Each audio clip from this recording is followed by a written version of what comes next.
one of our big plans for the summer was to set up this 12-foot pool, 12 foot around, not 12 foot deep. It's a little bit less. I think it's 2.5 feet deep, at least when the water's in it, pool that we purchased a couple years ago, and then we just never got around to setting it up.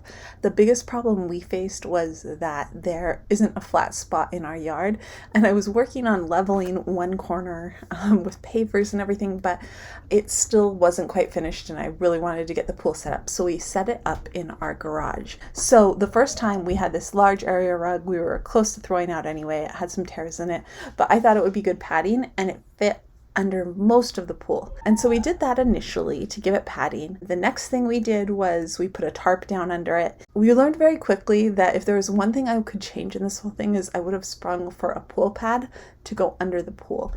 A member of our family made the mistake of letting our dog go in it, and her nails were all clipped and looked like they were very not sharp, but they were still sharp enough to go through the vinyl.